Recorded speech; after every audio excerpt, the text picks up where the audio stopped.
Sorry about the lighting. It was a chaotic night. So let's get out of bed so we can talk about it, but I literally just got up and processed everything I need to do. I have a wedding today. It's gonna be crazy. Let's do it.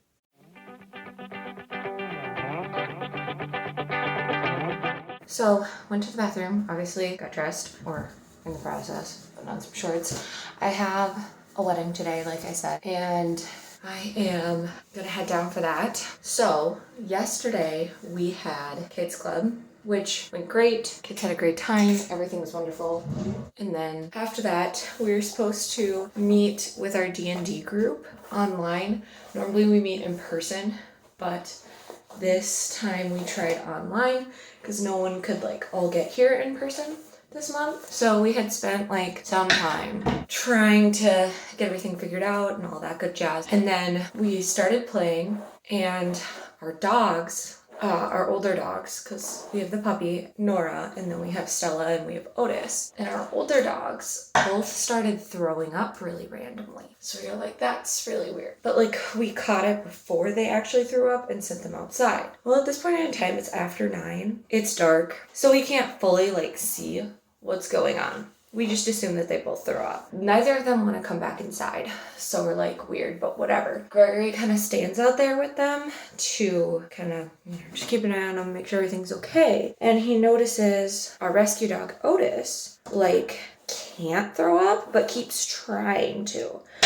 So as he's watching him and whatever, he's he asked me to come, check on him, make sure he's just okay, but hanging out. And so I do, and I go out there.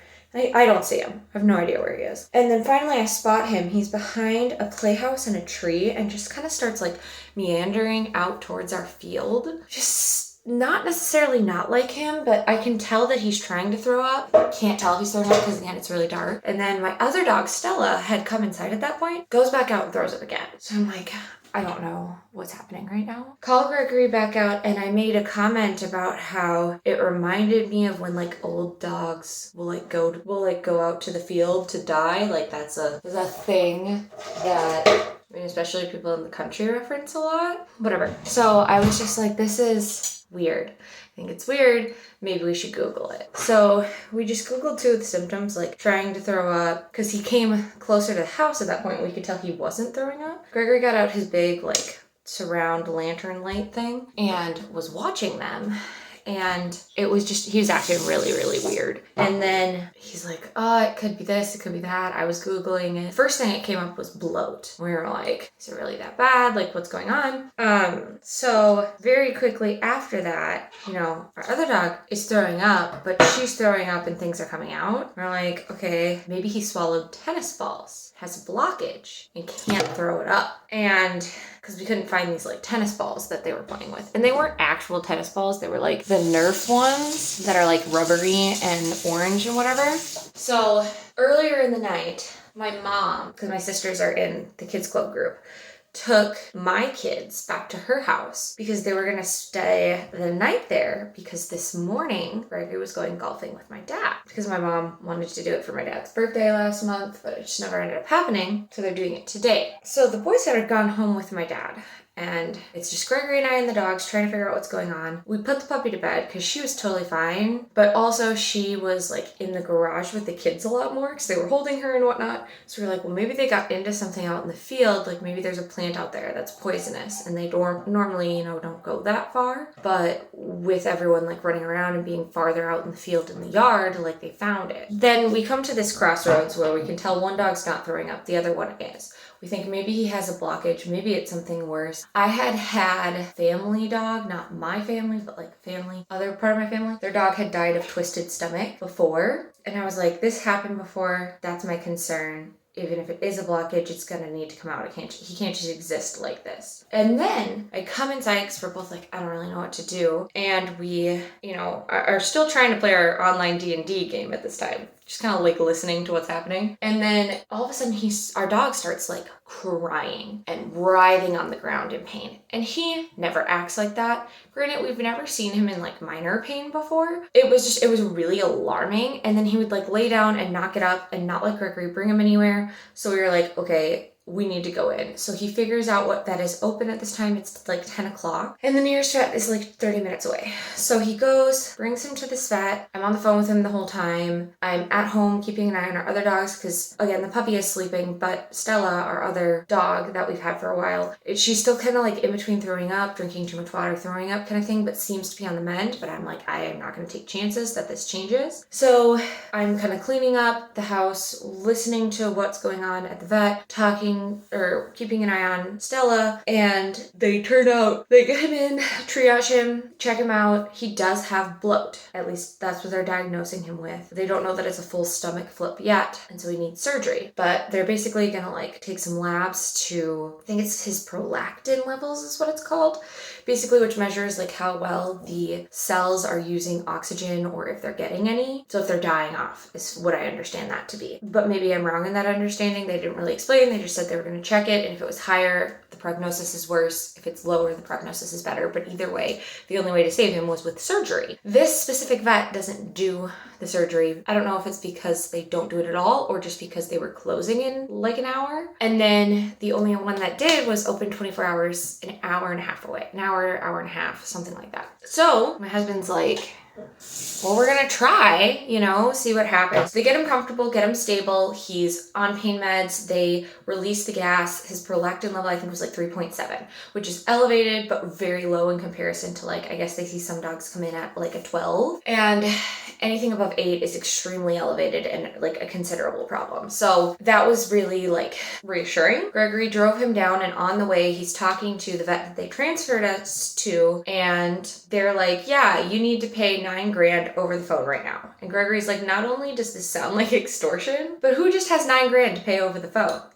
And what we've come to realize is a lot of people apparently have pet insurance for these cases. I don't where they put it on your pet insurance, but you pay it. I don't know. Anyway, so I had a friend who had a dog in a traumatic accident, and I knew that they had in-house financing through whatever vet they went through, and it was a 24-hour vet. So I asked her, and I was like, why don't you call this one instead and see what they'll do? Because they were like, well, we can't take him if you don't pay $9,000 over the phone. And Gregory was like, what do you think I should do then? Take him home and let him die? That doesn't, I want to try, but I can't pay it right in this moment. The banks aren't open. Even if I have the money, I can't spend the cash that I have, put it on a payment plan like hospitals do and whatever. And they would. So he was pretty frustrated about that. So we took him to this other vet that my friend went to and recommended. They were fantastic. They watched him at first, redrew his prolactin levels, and they actually went down. So they were like, okay, maybe they missed something in the initial diagnosis. Maybe it isn't a full flip. Maybe it's just bloat and it's healing itself. So they really wanted to make sure before they took him into surgery that it was necessary. So they kind of kept an eye on him, ran some other tests, and then just checked his overall health, because they were like, if there's another underlying factor, we have to look at quality of life, also his chances at surviving surgery and all this stuff. So eventually at 3:30 in the morning, I was asleep because I was like, I have this wedding this morning. I have to go to the great lengths that I need to go to make this work for people. And I need sleep. Pregnant, I can't function on no sleep. I just can't. I'll fall asleep in the car. It'll be really dangerous. Someone's gonna die. I have to do some sleep. And of course, I'm worried about it, but the kids aren't here, so we don't have to worry about them. They're with my parents. They're safe. Gregory's got it under control. He's fine.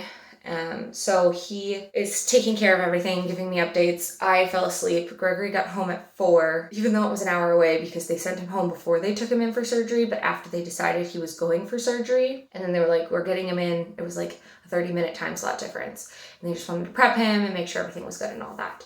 And then they told him, go home. There's nothing you can do right now. He'll be here for a while. We'll update you. He went through the surgery. He was fine. They basically told us that if we hadn't, gotten him the care that we had, he probably wouldn't have made it down to the vet hospital, and that the prognosis is good at this point. And basically, if he can survive the first, I think it's 3 days post-op, then the likelihood of him living a full, healthy life for another 5-10 years is very, very high. They also go in and I don't think he had any other damaged tissues within his intestinal tract. So they go in and they staple, basically. It's not a staple, but they attach his stomach to the wall of his body so it can't flip again, which will not keep them from ever getting bloat again, but it keeps like the seriousness level down. And then if you, again, act in time and can release the gas that causes bloat, then they will more than likely not need a secondary surgery, which would be ideal because it's very expensive. So we would like for him to not have to do that again. And, you know, basically we were sitting there like, what can we do for him? Where, you know, cost benefit analysis of it really. And with the kids, like they've lost a lot of pets over the years, and death is definitely a part of life, but it's just been at an astronomically high level for them over the past like year and a half. And we're like, we have to try, at least for their sakes. Like, yes, we want to try for his sake, but if we can't make it, like, it's not worth the risk when we could just let him be comfortable and go down in this vet hospital if he's going to die on the way, you know? So we really had this back and forth, and we were just, you know, like, are you doing the right thing to spend all this money and all that? And animals are very valuable and they're part of the family and all that, but at the same time, they're still animals. And if we needed that money for our kids, that would have to take priority. And would we still be able to afford it if something like that happened? And, you know, the answer is yes, right? So we did it, but it's just, you know, really having to think that through and kind of have that conversation with yourself and realize, you know, what is realistic and what do you want to do and what can you do and all of that kind of stuff. So then this morning, Gregory decided he still wanted to go golfing because he needed a stress reliever after last night, knowing that our dog was okay and that he was gonna have to be there and there was nothing he could like do for him being there. And then he wanted to be able to pick up the kids and talk to them in person and everything like that. So they're still so little, but like Gabriel had a nightmare the other night that one of the dogs died, and we just like, I don't want to give him more of that trauma. Clearly he's a little worried about it. And it was in a scenario that like one of our other animals kind of died. So just a whole thing that like we didn't want to feed into it if we didn't have to. And then, you know, really take the time to like, how are we parenting this best as well? Because there's a lot of kids involved in formative memories and things like that. So Gregory's out golfing. I just got up and ready. I'm going to brush my teeth and then I'm going to be pretty much ready to go. So I'm going to go and check my printed documents, probably put my dogs away and load the car. So I'm going to brush my teeth. So I brushed my teeth. I packed myself like 6 snacks. The dog got them kenneled so they're safe, which is great. Figured out my route and everything. And then I forgot my shoes. Coming back in to grab those. But I filled up my water, which is 40 ounces, which is about half of what I try to get every day. However, I can probably fill it up there. And then I got myself an electrolyte water, and I'm gonna stop at Caribou for probably hot chocolate, honestly. And like I said, I mapped out my route, so we are on time enough early. I also made myself a yogurt parfait for breakfast. So very exciting. We're gonna get on the road now. Hello everyone, good afternoon. I'm gonna have to redo my ponytail again because it's falling out, but this morning was hectic. We have a client wedding today. It was a hectic morning. I woke up and immediately my kids jumped on me and my baby moved, and it was a very scary situation, but we're fine. We're fine now. Yeah, everything's fine. But I'm heading to a wedding. I'm gonna stop and get a coffee on the way, and then that should be it. But I'm bringing you along with me as much as I can to a wedding, a work wedding. 34 weeks pregnant. I also have one when I'm 36 weeks pregnant and 38 weeks pregnant, but it's gonna be fine. It's gonna be fine. It's actually totally gonna be fine because I have assistance for those, and I feel great right now. So I'm gonna stay feeling great. Everything will be fine. We are at Starbucks, and I have a drive-up order. So we're gonna get coffee. We'll start this day off right. I actually have a drive-up order. Thank you, I appreciate it. I ordered a scone and a sandwich and 2 drinks because I'm extra. They don't have the scone, so whatever, it's fine. The sandwich was the one that I wanted anyway because it's got eggs and bacon in it. I also don't want to eat all my snacks before I get there because it's going to be a long night. And then I already have 3 beverages in the car. I have a water, an electrolyte water, and a soda. But again, it's going to be a very long day. And while I'll have access to water, I won't have access to anything else. And I probably won't have a ton of time to like fill up my water. And if I have another drink that I can like mix with, so like the electrolyte water and the regular water, while I'm like decorating and doing all that stuff, will be good. So we're just waiting in line to pick it up. We got our coffee. I confirmed my address and we're on our way. It says I will be there on time. So that's good. We got here and I'm in a lot of pain. We're good, but I'm in a lot of pain on just one side of my back. So I think the baby's in a really, really bad position and I really gotta pee. Yay! Looking like good stuff. Looking like good stuff.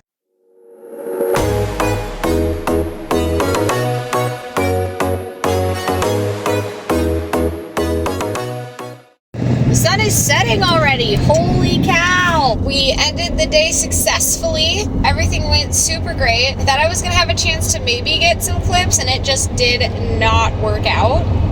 But that is totally okay because it was a great day. I wasn't in that much pain. I mean, there's some of it just from being on your feet in crap shoes. It was a good wedding. We are halfway done with the weddings I need to do before this baby can come. And we're feeling good. I am pleased. Thank you for coming along and hearing me talk about weddings. It's so hard to show what I do when I am by myself, and sometimes just in general. But maybe I will be able to get a little bit more footage at a future wedding where I have an assistant and physically more hands. Otherwise, thank you so much for watching this video, and we'll see you next time. Love, Genevieve.